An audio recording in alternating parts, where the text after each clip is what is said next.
Hello, bonjour, bienvenue sur la chaîne de Théo. Je vous présente mon amie Mounira.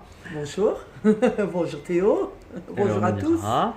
Le but de cette chaîne, en fait, c'est vraiment de chérir mon entourage, chérir mon environnement. euh, Aussi de transmettre des informations, des choses que j'ai rencontrées dernièrement, des lieux, des livres, des personnes, de partager aussi nos expériences. Et pour commencer, euh, Mounira, euh, tout à l'heure, nous avons parlé de Byron Katie. Oui, Et il y avait quelque chose qui était très très intéressant. Tu me parlais de déconstruire une pensée, démantelé, c'est le terme que j'ai employé. démanteler. Oui, D'accord. Et que, alors, qu'est-ce qui m'a interpellé dans cette manière de faire? C'est que finalement, on peut s'empoisonner par des pensées qui nous viennent, euh, négatives, stressantes, harcelantes, tout type de pensées. Et ça peut vraiment nous... comment dire? Qu'est-ce que ça peut nous faire, ces pensées? ça nous fait réagir d'une manière colérique, furieuse, parfois même destructive. Et c'est formidable de se rendre compte que c'est juste l'effet d'une pensée.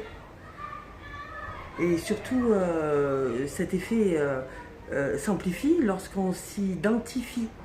Et très souvent, moi, jusqu'à ce que je rencontre le travail de Byron Katie, je m'identifiais à mes pensées en croyant que mes pensées faisaient partie de moi, que c'était Mm, moi. mm, mm, Comme on a vu tout à l'heure avec la pensée universelle, hein, parce que tout le monde a pu avoir cette pensée, c'est de croire qu'on est nul.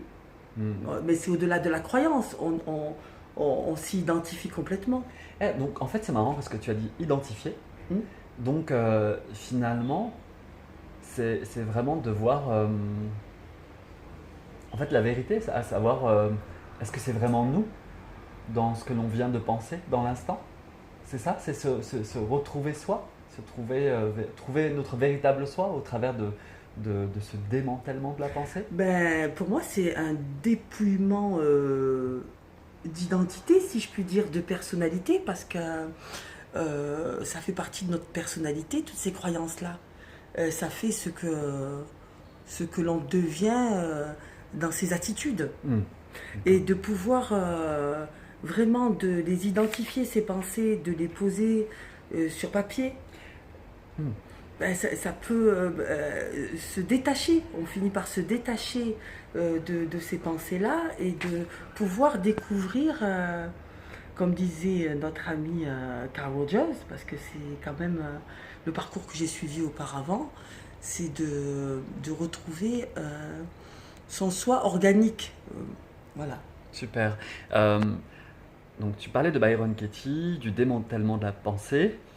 Est-ce qu'il y a une méthode? Tu me parlais de quatre questions Oui. euh, qui peuvent être vraiment très utiles à chacun pour pouvoir vraiment se retrouver ou se resituer. Euh, Oui. alors, Oui. quelles sont-elles? Je l'avais dit tout à l'heure, mais là je vais le dire avec plus de concision pour Oui, que ça soit plus pardon. clair. La première question est la suivante, est-ce que c'est vrai? On part toujours d'une pensée qui nous traverse et qui nous bloque. C'est est-ce que c'est vrai? La deuxième question c'est peux-tu ou peux-tu, oui, peux-tu être absolument certain ou certaine que ce soit vrai? La troisième question, c'est comment réagis-tu? Qu'est-ce qu'il se passe lorsque tu crois à cette pensée? Et la quatrième question, c'est qui serais-tu sans cette pensée? Hmm. Qui serais-tu sans cette pensée? Super. Et ensuite viennent les retournements. Retournement? Oui, Tu peux m'en dire plus? c'est retourner la pensée. En l'occurrence, si on revient à la pensée dont on a parlé tout à l'heure, je Mhm. suis nul, c'est de retourner la pensée et de trouver le contraire de nul. Hmm, d'accord. Et quand on a trouvé le contraire, pour moi, je suis intelligente. Et là, on trouve 3 exemples où dans notre vie, on a été intelligente. Donc on trouve des preuves qui confirment le contraire de notre pensée initiale. C'est une manière, en fait, finalement, de mettre la vérité là où, finalement, on pourrait se mentir ou se faire un film sur soi. Exactement. C'est en fait, c'est même pas de repousser la pensée initiale. On l'accueille.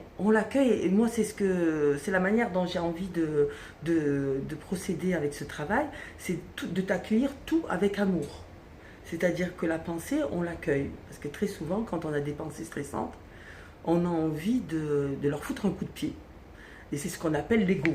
Et de nos jours, dans le monde dans lequel nous vivons, il y a beaucoup de modes spirituels qui nous encouragent à faire la guerre contre notre ego.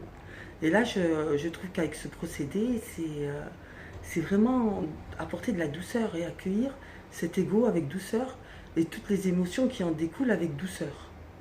Donc, c'est pas de foutre un coup de pied, mais c'est de l'accueillir. Et en l'accueillant, en fait, c'est pas nous qui repoussons la pensée, c'est la pensée qui s'éloigne. En accueillant une autre pensée, d'autres pensées qui peuvent être le contraire, on se rend compte que la pensée, en fait, c'est comme si elle était collée à nous, et en apportant du recul et un autre point de vue, elle se détache, et ça fait moins velcro, comme dirait Byron Katie. Super. On accueille tout, quoi, en fait. Alors, il se trouve que Mounira, tu es psychothérapeute. Oui. Tu parlais de Carl Rogers. Oui. Et c'est un choix d'avoir choisi. Il y a une méthode particulière, Carl Rogers, Oui. Dans cette formation que tu as eue. Oui. Et c'est un choix qui, comme tout ce qui m'est arrivé dans la vie, ça a été accidentel. D'accord. Dans le sens où les choses me sont venues par hasard. J'ai étudié juste avant la littérature anglaise. J'habitais en Angleterre. Et de par mes études, j'ai découvert une passion de la littérature. Et je me suis rendu compte qu'est-ce qui me plaisait le plus dans la littérature. En fait, c'est toute cette humanité que l'on découvre à travers les livres. Tous ces personnages, différents les uns des autres. Et j'ai découvert une branche de la littérature qui est aujourd'hui ma passion, c'est le théâtre. Génial. C'est vraiment mettre de la vie dans ces personnages-là, de les rendre vivants. D'accord. Donc ça veut dire que tu es psychothérapeute et comédienne de théâtre. Oui. D'accord. Oui, et Carl Rogers, ça a été parfait pour moi parce que, en fait, ça mettait l'importance du ressenti du patient, que moi j'aime bien appeler plutôt client, parce que pour moi, la différence entre client et patient, c'est que le patient, c'est comme si on lui imposait un traitement, alors que le client, c'est lui qui choisit d'aller vers son thérapeute. Et c'est lui qui choisit de faire une thérapie. Et ce que j'aime beaucoup dans le travail de Carl Rogers, c'est que le client se connaît mieux que le thérapeute. Et c'est à partir de sa connaissance et de sa reconnaissance qu'il va trouver ses propres choix dans sa vie et son propre chemin. Très bien.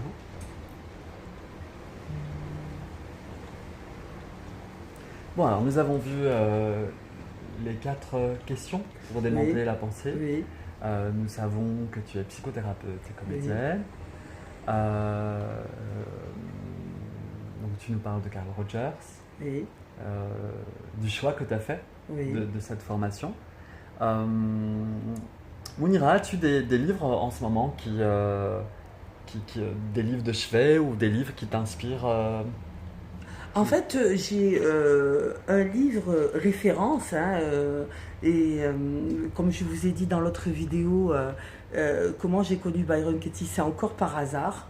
En fait, c'est peut-être des choix inconscients, certainement, hein, parce que ce sont des choses qui me sont apparues dans ma vie, comme le yoga du rire et le travail de Byron Katie. Après avoir vu cette vidéo, et que j'avais dit tout à l'heure, j'ai acheté son livre Aimer skier. Voilà. Aux éditions Ariane. Ariane. Voilà, c'est de Byron Katie. Et ce livre a changé ma vie. Et ça a tellement changé ma vie que j'ai voulu ensuite faire un stage en France. J'ai fait un stage de 2 jours. Ça m'a tellement plu que je suis allée carrément faire l'école de Byron Katie en Allemagne pendant 9 jours. Où voilà, j'ai beaucoup appris et ça m'a permis de devenir facilitatrice du travail de Byron Katie. Tu as parlé du yoga du rire. Oui. En fait, donc, ici à Marseille, Oui. Donc tu animes un atelier. Oui, j'anime un atelier ici à Marseille. Et quel jour tu animes? C'est le jeudi. D'accord. À 14h. Et dans quel lieu? Au théâtre de l'œuvre. D'accord. Là où je suis comédienne aussi. Super, génial. Oui. Super. Nous avons aussi découvert, moi je voulais faire l'éloge d'un lieu que nous avons découvert avec toi, Mounira. Oui. Et nous avons été accueillis par une personne adorable. Oui. Vraiment, nous avons passé un super moment avec une femme qui s'appelle Joyces. Oui.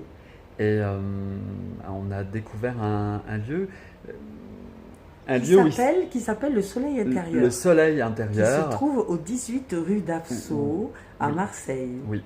Et en fait, c'est vraiment un lieu qui propose plein de thématiques. Voilà, des tas d'ateliers, des stages, des soins énergétiques, des ateliers théâtre, du yoga, constellation familiale. Il y a plusieurs sortes de yoga d'ailleurs.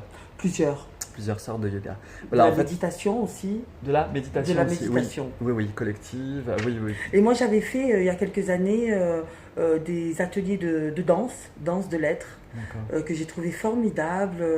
Une réconciliation avec son féminin sacré, la réconciliation avec son masculin sacré, la réconciliation entre son féminin et son masculin sacré. D'ailleurs, je fais un gros bisou à Joyces.